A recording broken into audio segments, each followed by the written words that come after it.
అప్పుల బాధలు వెంటాడుతున్నాయా? అయితే 6 జేవిఆర్ వారి జాతిరత్నాలు ధరించండి. హాయ్ హలో నమస్తే వెల్కమ్ టు అవర్ ఛానల్. నేను మీ చార్మి. ఈ మధ్య కాలంలో స్కామ్స్ అనేది రోజు రోజుకి పెరిగిపోతున్నాయి. అయితే ఇప్పుడు కొత్తగా మైండ్ స్టార్క్ అని ఆయన ఒక మెడికల్ కోడింగ్ కంపెనీని స్టార్ట్ చేస్తున్నాను. అదేవిధంగా మీకు నేను ఇక్కడ కోచింగ్ నేర్పిస్తాను అన్నట్టుగా చాలామంది యూత్ని అయితే ఆకర్షించుకున్నాడు అనమాట. ఆకర్షించుకోవడమే కాకుండా ఆయన ఏం చేశాడు అంటే ఇప్పుడు ఉన్న యూత్ అందరి మెయిన్ థింగ్ ఏంటంటే కోచింగ్ సెంటర్స్కి వెళ్ళడము, అదేవిధంగా మంచి మంచి కోచింగ్స్ నేర్చుకుంటే ఫర్దర్గా జాబ్ కూడా బాగా వస్తుంది అనే ఉద్దేశం చాలామందికే ఉంది. అమీర్పేటలో వెళ్తే మనం ఇప్పటికే ఇలా కోచింగ్ సెంటర్స్ అని చూస్తూ ఉంటాం. అయితే ఈయన మాత్రం ఏం చేశాడంటే ఆల్మోస్ట్ 50 నుంచి 70,000 వరకు తీసుకోవడం జరిగింది ఒక్కొక్క వ్యక్తి నుంచి. అది ఎందుకు అంటే ఎగ్జామ్ కండక్ట్ చేస్తాము. ఎగ్జామ్ కండక్ట్ చేసిన తర్వాత మీకు కంపల్సరీగా జాబ్స్ ఉంటాయి అని చెప్పి అప్రాక్సిమేట్లీ 100కు పైగా మెంబర్స్ని అయితే తీసుకోవడం జరిగింది. అలా ఒకరి నుంచి ఒకరు తెలుసుకొని అరే ఇదేదో మెడికల్ కోడింగ్ నేర్చుకుంటే ఫర్దర్గా మాకు కూడా బెనిఫిటే ఉంటుంది కదా అని చెప్పి తల్లిదండ్రులు కూడా ఏమీ ఆలోచించకుండా పెట్టేయడం జరిగింది. ఇలా ఆయన ఒక 100 మంది నుంచి 150 మెంబర్ల వరకు చాలామందిగా తీసుకున్నారు. తీసుకున్న వెంటనే ఎగ్జామ్ ఎప్పుడు అంటే 23rd నవంబర్ అని చెప్పాడంట. 23rd నవంబర్ 23rd నవంబర్ నుంచి ఇప్పటి వరకు ఏ రోజు కూడా ఆయన మళ్ళీ ఫోన్ లేపలేదు.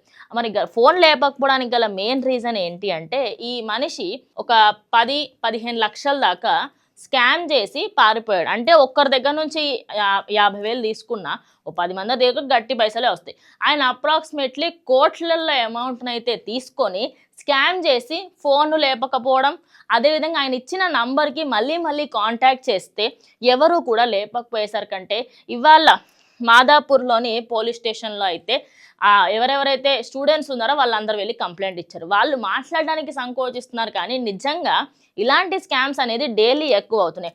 మెయిన్లీ ఇది సాఫ్ట్వేర్లో మీకు ఒక సాఫ్ట్వేర్ జాబ్ ఇస్తానండి, ఈ ఫలానా కంపెనీ XYZ కంపెనీ నాది, నేనే CEO అని చెప్తాడు ఒకడు.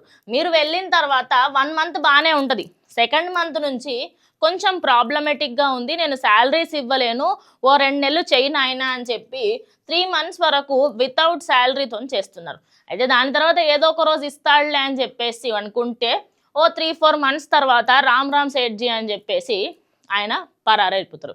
ఇది ఇప్పుడు జరుగుతున్న స్కామ్ అన్నమాట. ఇలాంటివన్నిటి నుంచి మనం ఖచ్చితంగా దూరంగా ఉండాలి. ఇప్పుడు చిన్న చిన్న వాటి దగ్గర నుంచి స్కామ్ అవుతున్నప్పుడు జాబ్ విషయాలలో ఎలాంటి డీటెయిల్స్ తెలియకుండా ఎక్కడో ఆన్లైన్లో చూశానండి, ఎవరో చెప్తే వెళ్ళానండి అనేది కాకుండా కంప్లీట్ డీటెయిల్స్ తెలుసుకొని వెళ్తేనే ఎప్పుడైనా కూడా మనకంటూ సెక్యూరిటీ ఉంటుంది. నీకు ఇంకొక చిన్న విషయం చెప్పాలి. మనకి సాఫ్ట్వేర్ కంపెనీస్లే కాకుండా ఈ కోచింగ్ సెంటర్స్లలో కూడా రియల్ ఏది ఫేక్ ఏదని పెద్దగా మనకు అర్థం కాదు, ఎందుకంటే వాళ్ళు దివాలా తీసేంతరో తెలియదు.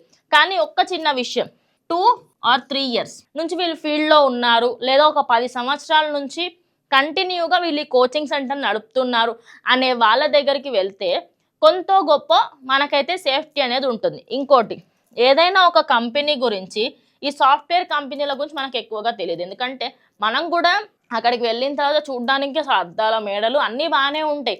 ఈ కోచింగ్ సెంటర్లు, ఈ సాఫ్ట్వేర్ అన్నిట్లో అన్నీ బాగానే ఉంటాయి. ఎప్పుడు తెలుస్తుందంటే శాలరీలు ఆపేస్తారు. సెకండ్ థింగ్, ఫోన్లు బంద్ చేస్తారు.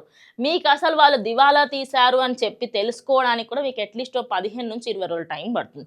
ఇలాంటి సంఘటనలు రోజు రోజుకి పెరిగిపోతున్నాయి. మరి తల్లిదండ్రులు, అదేవిధంగా సాఫ్ట్వేర్ ఉద్యోగులు, చదువుకున్న వాళ్ళపైన ఇలాంటి మోసాలు ఎక్కువ చేస్తున్నారు. కాబట్టి చదువుకున్న వాళ్ళు ఏదైనా ఒక కంపెనీకి వెళ్తున్నప్పుడు ఆ కంపెనీ పైన గూగుల్ రీసెర్చో లేకపోతే తెలిసిన వాళ్ళ దగ్గర కనుక్కోవడమో, అక్కడికి వెళ్ళిన తర్వాత అక్కడ పనిచేసిన వాళ్ళ దగ్గర కనుక్కోవడమో, ఏదో ఒకటి తెలుసుకొని అక్కడ ఉండాలా లేదా అనే డిసిషన్స్ని తీసుకుంటే మంచిది.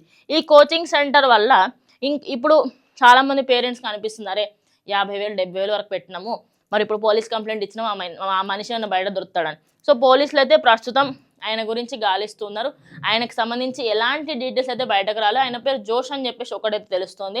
ఆయన ఫోటో ఒకటైతే మాకు ఉంది, అది కూడా అఫీషియల్ ఫోటో అని తెలీదు, ఎందుకంటే ఆ ఫోటో ఆయన వాట్సాప్ డీపీలో పెట్టుకున్నప్పటికీ ఆయన పైన ఎలాంటి నేమ్కి సంబంధించి కానీ ఏది లేదు అని చెప్పేసి తెలుస్తుంది. మరి ఇలాంటివన్నీ జరగకుండా ఉండాలి అంటే వెళ్ళే ముందు అన్ని డీటెయిల్స్ కనుక్కొని వెళ్తే ఫర్దర్గా మనకి ఇలాంటి స్కామ్స్ అవ్వకుండా ఆపిన వాళ్ళం అవుతాం. సో ఇది వాళ్ళ వీడియో. ఇంకో వీడియోతో మళ్ళీ కలుస్తాం. అంటే కీప్ వాచింగ్ మనం టీవీ.